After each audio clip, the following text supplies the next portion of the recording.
Therefore, at the beginning, everyone should strictly follow the regulative principles of devotional service, according to the injunctions of the scriptures and the spiritual master.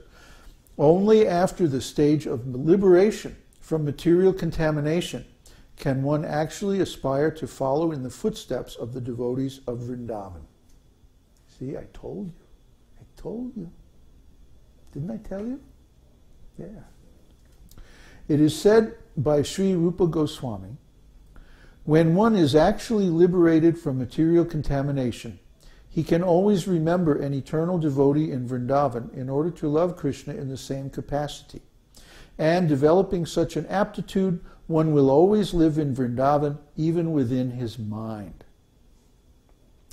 Lord Chaitanya is famous for saying, Mana Mora Vrindavan. My mind is Vrindavan. The purport is that if it is possible, one should go and physically be present at Braja Bhumi, Vrindavan, and be engaged always in the service of the Lord, following the devotees in Braja Dham, the spiritual realm of Braja. If it is not possible, however, to be physically present at Vrindavan, one can meditate anywhere upon living in that situation. Wherever he may be, one must always think about life in Braja Dham and about following in the footsteps of a particular devotee in the service of the Lord. So how the devotees do this is that they chant constantly while contemplating the shlokas from the Rasa Shastras that describe the devotional service in Vrindavan. There are many, many beautiful, beautiful works written by the Goswamis. Ujjvala Nilamani, for example, or Vidagdha Madhava, that describe the pastimes of Krishna with his intimate devotees in Vrindavan, or the 10th canto of Śrīmad-Bhāgavatam, for that matter. So the aspiring devotee will meditate upon the particular shlokas that describe the kind of relationship that he wants to cultivate or develop, you see? And this gives him inspiration. And then while chanting and deeply hearing the holy name, all these things become manifest in one's mind. This is the most amazing, most confidential stage of devotional service. Can't be imitated. A devotee who is actually advanced in Krishna consciousness, who is constantly engaged in devotional service, should not manifest himself, even though he has attained perfection. The idea is that he should always continue to act as a neophyte devotee as long as his material body is there. Activities in devotional service under regulative principles must be followed even by the pure devotees.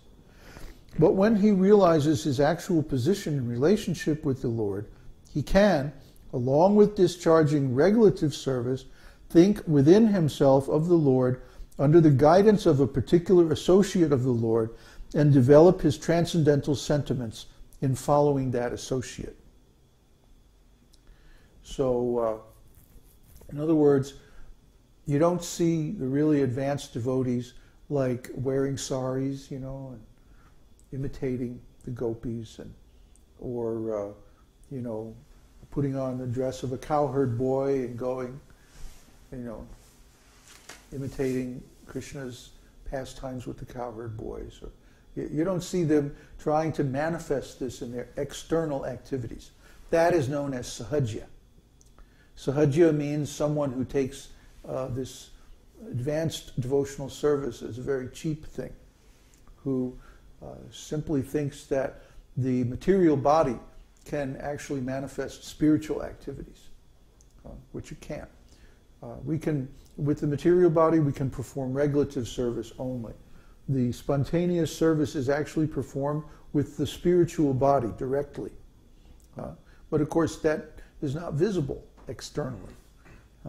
So to manifest these different symptoms visibly, externally, is not recommended or approved. In this connection, we should be careful about the so-called Siddha Pranali.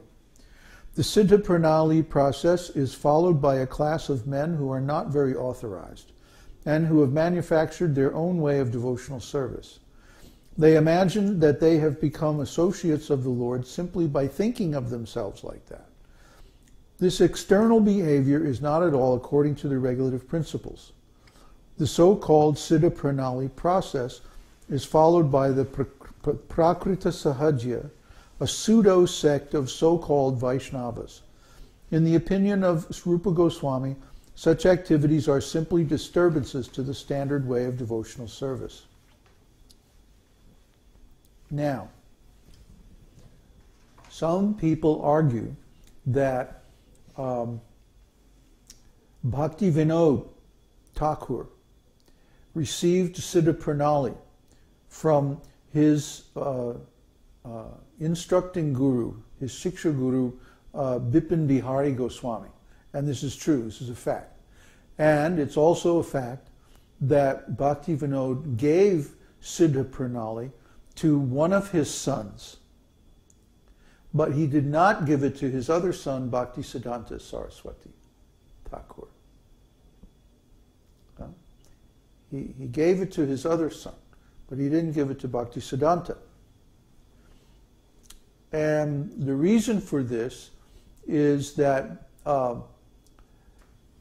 this group of Prakrita Sahajya devotees had become very prominent, almost like a fad or a trend in society. But they were so degraded, they were so incredibly degraded, that the practice of Siddha Pranali itself became identified with this type of devotee. You see? So Bhakti Siddhanta, just like Prabhupada, made so many determinations about how to spread devotional service in the Western countries. For example, he gave initiation and even second initiation to women, and he gave initiation to people like us, from Western families and so on. Well, this was simply unheard of previously. So similarly, Bhakti Vinod Thakur, in his discussions with his son, Bhakti Siddhanta, and Gorkashore Das Babaji, who was his disciple, his Siksha disciple, and also Bhakti Siddhanta's Diksha guru, they decided that it was no longer appropriate for our line to use the Siddha Pranali process. A similar thing is that we don't call ourselves Hare Krishnas. We call ourselves the esoteric teaching. In the future, people are going to wonder about this. Well, why did they stop calling themselves the Vaishnavas or the Hare Krishnas? And why did they start calling it the esoteric teaching? Well, because there are some other groups who have spread this Hare Krishna slogan, but deviated from the actual philosophy of the Vedas and acquired a very bad reputation in the eyes of the public. And because of this, we don't want to be identified with them. We want to create a separate identity. So we don't use the phrase Hare Krishna. Like if somebody asks us, hey, are you Hare Krishnas? We say no. No, because we don't want to be identified with these other groups that use very cultish kind of political means of keeping followers and stuff like this. And actually they don't keep them very well. Their followers get burnt out very quickly and leave. So there are many disgruntled ex-Hare Krishnas, and you can go on the internet and you can read all about their different complaints. But the things they're complaining about are exactly the same things I was complaining about when I was in that movement. And these are not coming from Srila Prabhupada. These are deviations from Srila Prabhupada's instructions and practices and mood. So in a similar way, we don't follow the Siddha Pranali for a number of reasons. Not only is it a common practice among the Sahajiyas, but also it's simply better for the devotee who is on the spontaneous platform to come to the determination of his eternal relationship independently by himself. Let Krishna reveal it. Krishna is more than competent to reveal from within our hearts any of the philosophical or transcendental knowledge about devotional service. So it's better that we don't become involved with, identified with, or connected with these people who are doing these deviant practices. So, Sri Rupa Goswami says that learned acharyas